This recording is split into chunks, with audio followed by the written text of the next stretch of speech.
Good day, students. Welcome to Mathgotserved.com, where we don't just solve, we teach. In this clip, we're going to be going over problems 29 to 32 of the Geometry Common Core Regents exam for January 2016. As we go over these problems, if you have any questions, just feel free to ask your questions in the comment section below, and I'll be glad to support you. Let's take a look at question 29. It reads, a carpenter leans an extension ladder against a house to reach the bottom of a window 30 feet above the ground. As shown in the diagram below, the ladder makes a 70-degree angle with the ground. To the nearest foot, determine and state the length of the ladder.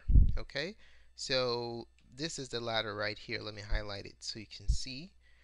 And we're basically looking for how long this ladder is, because that's your window. Okay, let me label it. This is the window that it's leaning against.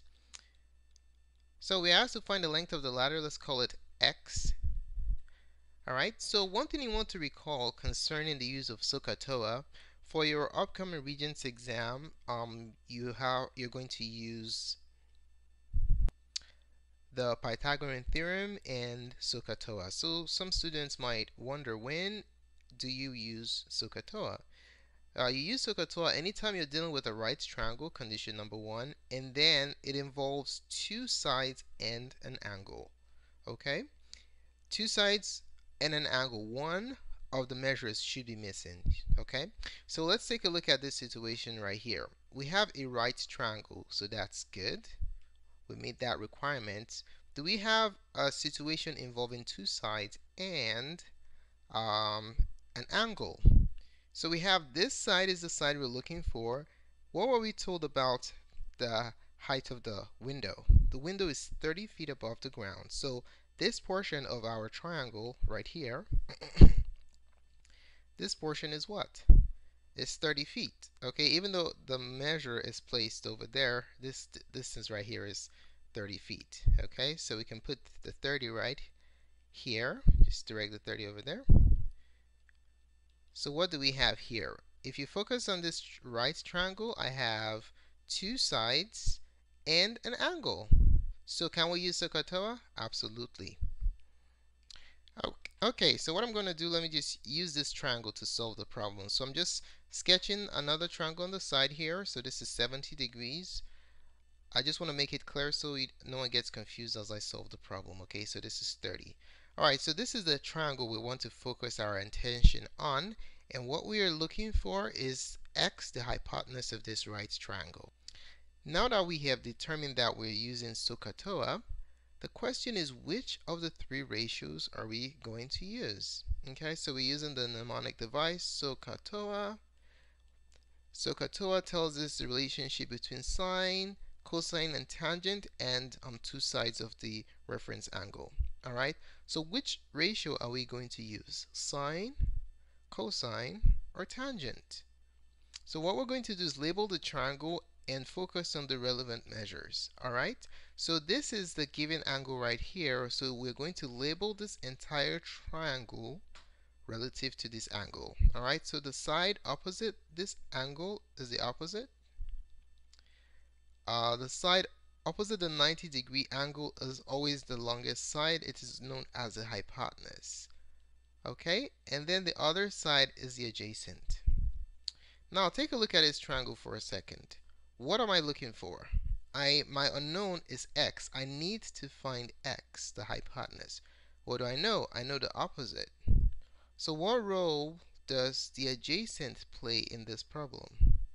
It plays absolutely no role. We don't need it, we don't know it, so we scrap it. Okay, so we'll focus on O and H and ask ourselves which trig ratio, sine, cosine, or tangent has the opposite and the hypotenuse in its setup.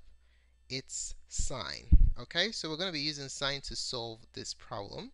So we're going to set it up as follows. We know that sine theta is equal to opposite over hypotenuse. This is what So tells us, opposite over hypotenuse. Alright, so our opposite is 30, our hypotenuse is x, theta is 70 degrees, so when we substitute, we have sine 70 equals the opposite, which is 30, over the hypotenuse, which is x.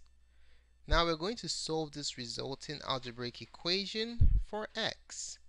Now this is a problematic equation because we have a variable downstairs. So how do we solve this problem? If I can get this variable upstairs somewhere, left or right, that would be great. There are two ways to solve this problem, but let me show you the less confusing way, okay? So what I will do is I'll multiply both sides of my equation by x. Okay, on the right side, the x divides out.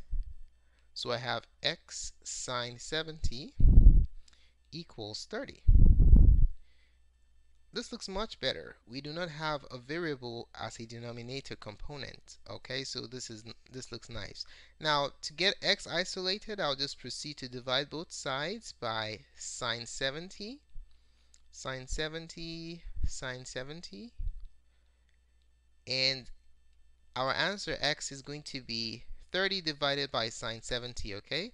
So that is what we're going to input into our calculator to get the length of the ladder. Okay, so we have 30 divided by sine 70. All right, enter. Our answer is 31.9253. All right, let's write that down, 31.9253. Now let's go back to the question. We were asked to find the length of the ladder to the nearest foot. Okay, so we're rounding to the ones place. So if you look behind the ones place, this is a 9, it's 5 or greater, so we're going to round up. So x is basically going to be equal to 32 foot. Okay, feet, sorry. So the length of the ladder, the length of the ladder is 32 feet. Alright, let's take a look at question 30. It reads, during an experiment, the same type of bacteria is grown in two petri dishes. Petri dish A has a diameter of 51 millimeters and has approximately 40,000 bacteria after an hour. Petri dish B has a diameter of 75 millimeters and has approximately 72,000 bacteria after an hour. Those two figures are represented by these two graphics that we have here, Petri dish A and B, and the number of bacteria that each have after an hour. Question: determine and state which Petri dish has a greater population density of bacteria at the end of the first hour.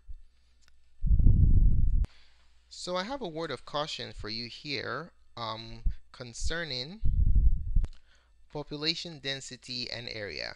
Okay, the question is asking for us to find which of these petri dishes has a greater population density. Now, one trap many students might fall into is they look at the two areas and they say, oh, you know what, the bigger area has a greater population density. But is that the case? The answer is no. So the caution is that population density is not the size of the land or petri dish in this case or area. It is basically how tightly packed the population is in the particular area. So if you have a lot of people compressed into a small region, the population density is high because you have a lot of people per square foot. But if you have a huge area and very few people, then it's not tightly packed, hence the population density is low. Okay? So in order for us to answer this problem, we must find the population density of both petri dishes. Okay? So that can give us an objective way to compare the population density of both cases. Look at the formula for population density. So formula is as follows. Population density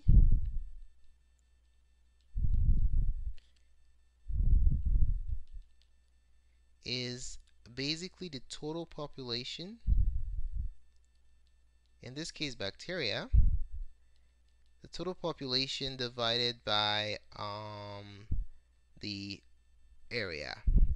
Okay, so we're going to look at both cases. We're going to look at the population in petri dish A and then the area. Okay, so let's start with Petri dish A.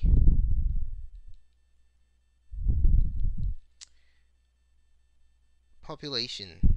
The population of bacteria in Petri dish A, what is it? It's 40,000.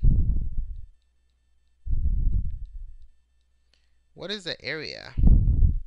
We need another formula for area. So we know that area is pi r square. Okay? Now, the area is going to be pi r square, so it's going to be pi times r square. Now, if you take a look at the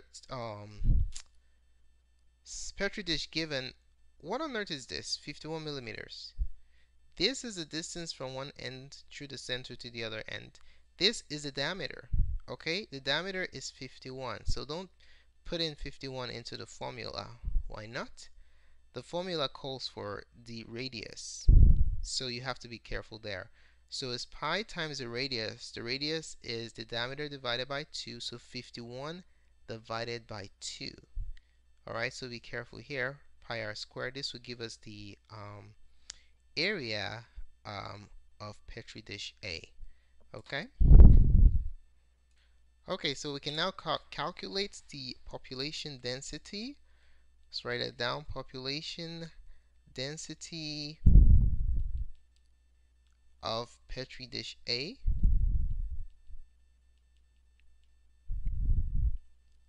is basically going to be the total population, which is 40,000, divided by the area.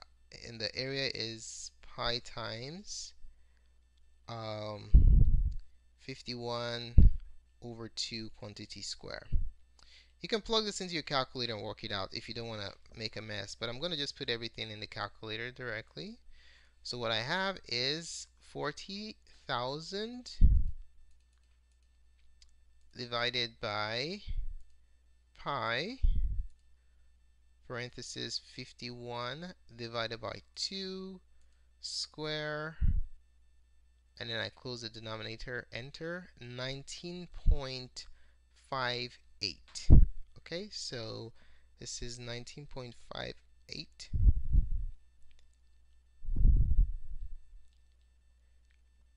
So what do we do next? We're going to shift our attention to Petri dish B.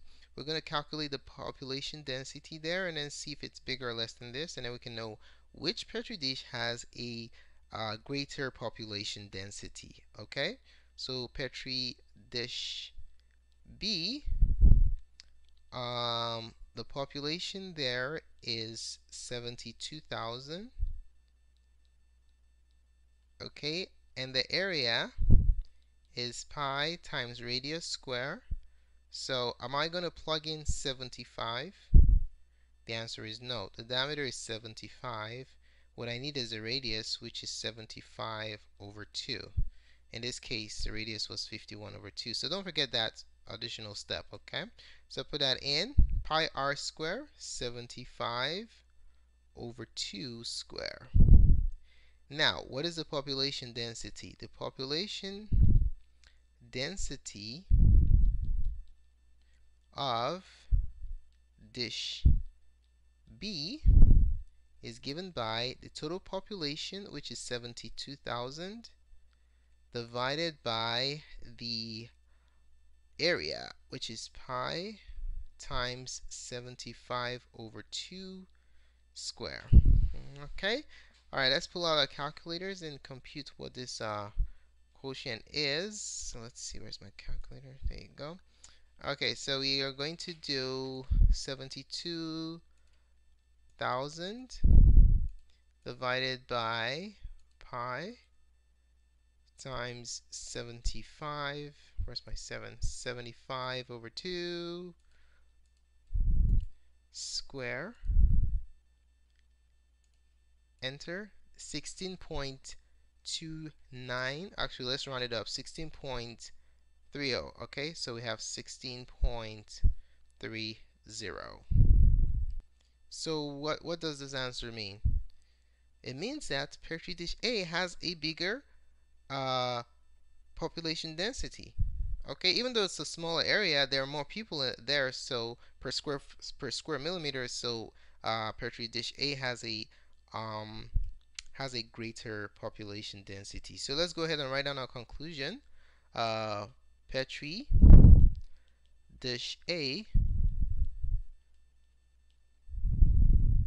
has a greater population density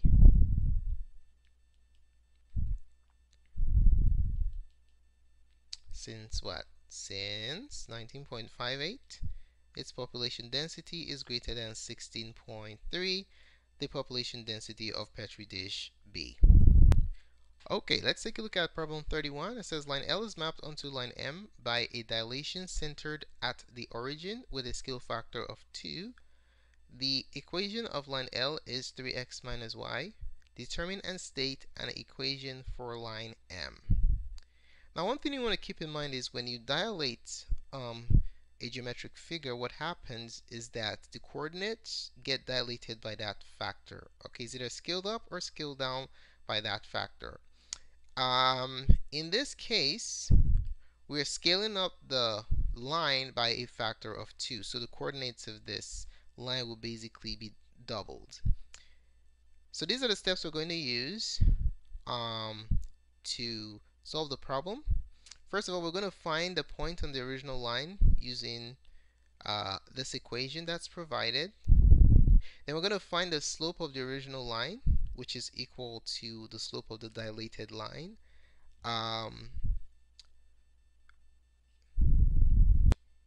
You just need to remember that when you dilate a line, the slope is always preserved. Okay? So in this case, the original line and the dilated line will have exactly the same slope. So we're now going to then use the dilated point and the slope from step 2 to write the equation of the new line. So let's go ahead and write down a formula that we're going to be using. I'm going to be using two formulas here. So formulas.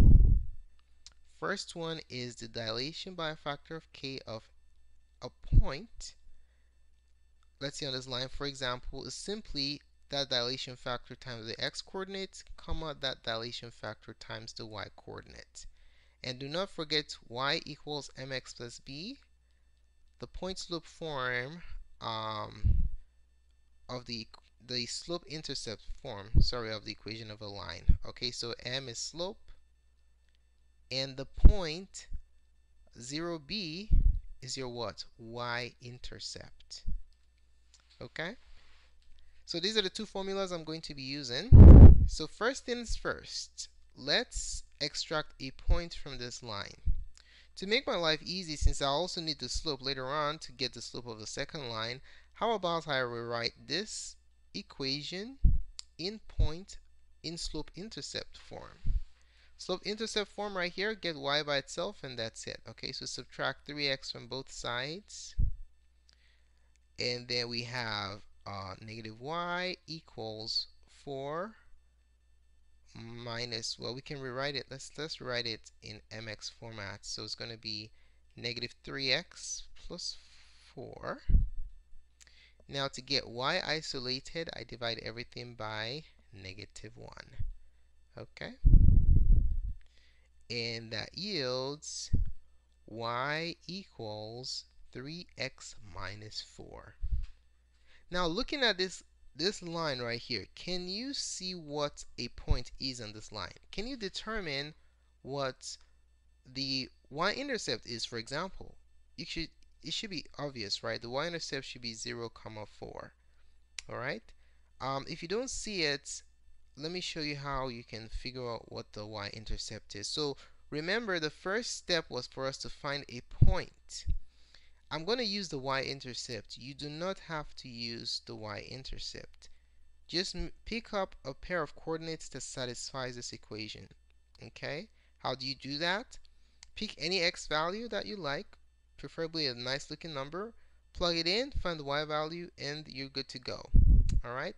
So my claim is that the y-intercept tells us that we have this point 0, negative 4 on the line because b is negative 4. So just to illustrate, what I'm telling you is that if we have this equation and I want to find a y coordinate when x is 4, I'm just going to have y equals 3 times 0 minus 4.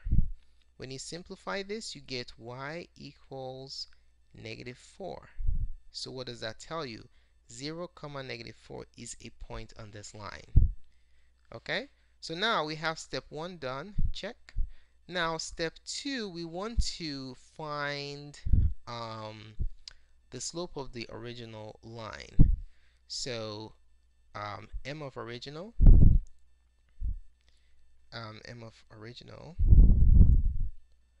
is going to be, the slope is going to be what? Well, let's rewrite this in a way that looks pretty. So slope of original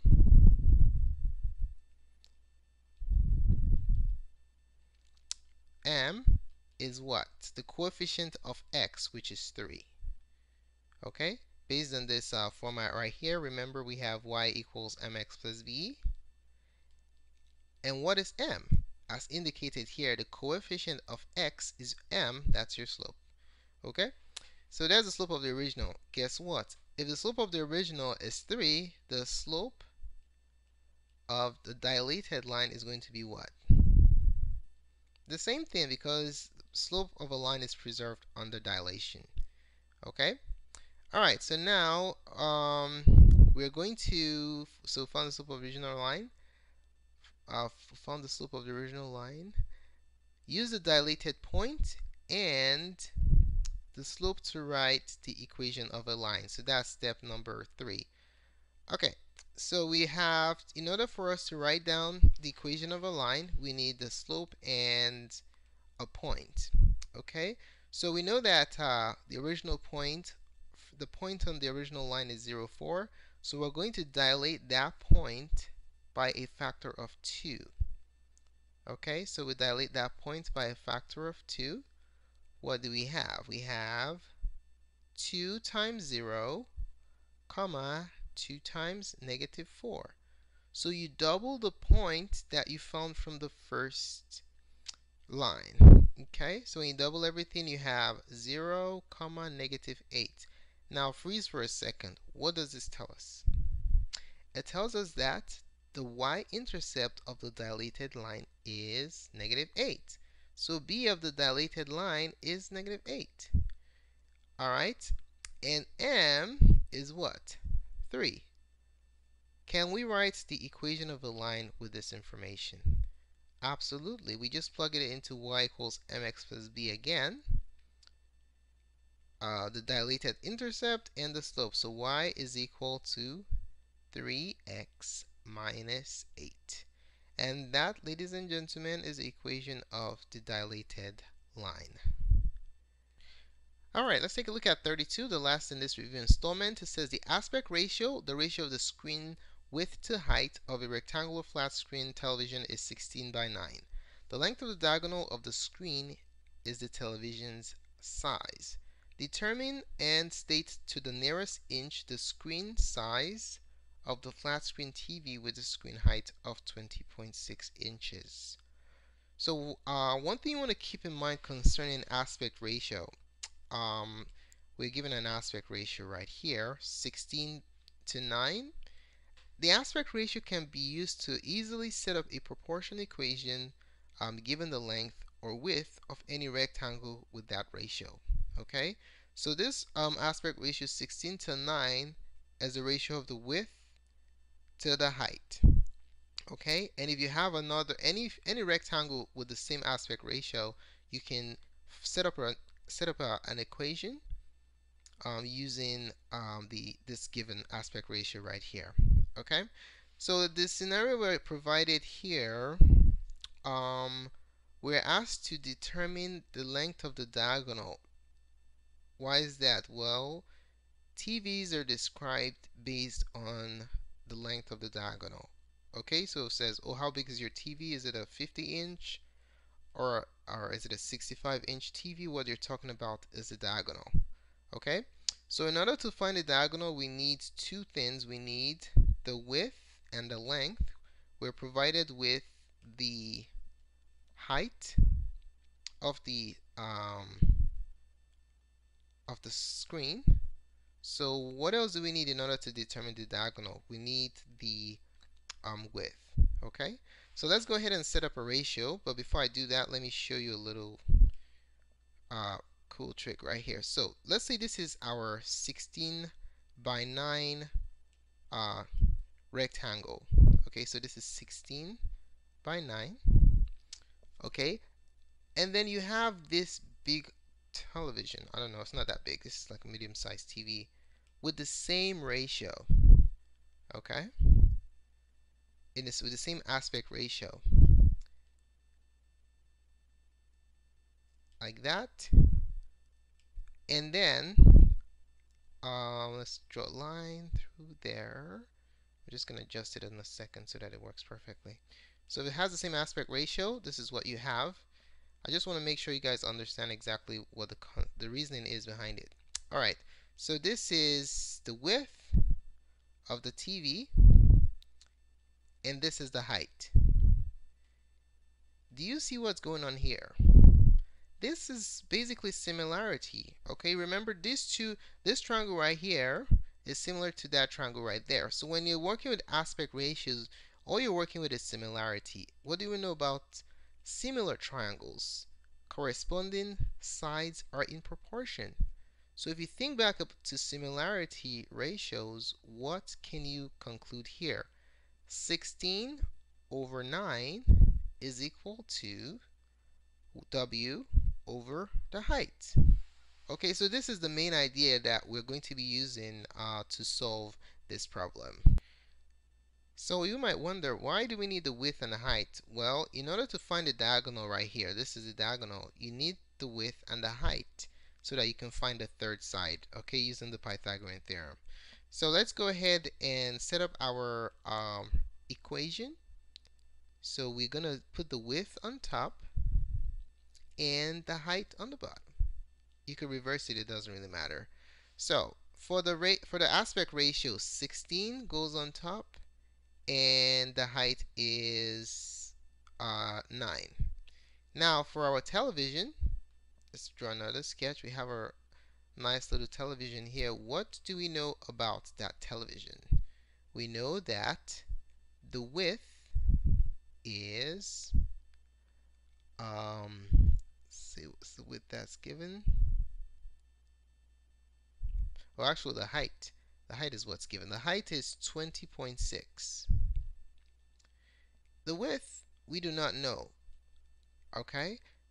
But what we're actually looking for is the diagonal. This is what we actually need. So we're going to use the aspect ratio to find W first, and then use the Pythagorean theorem to find D, the dimension of the TV. Okay?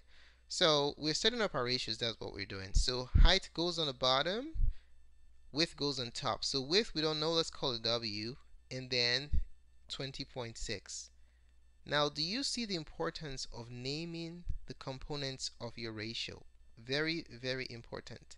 So let's say I put 16 and 9 here. If I wasn't paying attention to how I labeled it, I could have accidentally placed 20.6 up here and W on the bottom, and then my ratio will be incorrect. So please, please, please, when you're setting up a ratio with units, make sure that they're consistent across both fractions. So width on top, height on the bottom. Alright, now let's solve for W. So the goal here is we're trying to find W, okay? So you can just multiply both sides by 20.6 and that should do the trick. So 20.6 on both sides, cancel, cancel, and you have a width. Let's do that in our calculators. 20 points, well, let's see. 20.6 times 16 divided by 9. 36.62. Alright, so our width is 36.62. Now, we want to find the diagonal. Find the diagonal D. Find D. What is the relationship between W, H, and D? Well, we have a right triangle. What's the relationship between the sides of a right triangle? A Pythagorean theorem, right? So from the Pythagorean theorem, we know that the leg square plus the other leg square is equal to the hypotenuse square. Remember, a square plus b square equals what? C square. In this case, this is a, this is b, this is c. Now, c is always the hypotenuse. What you call a or b doesn't matter, okay? So just make sure the leg's on the one side and the hypotenuse is on the other side. Can I solve this equation for D? Absolutely. I have two knowns and one unknown. Alright, my W is 36.6 square plus my height is 20.6. That's what was given. Don't forget to square that, equals D square. Okay, so I'm gonna save steps. I'll just read both sides of my equation.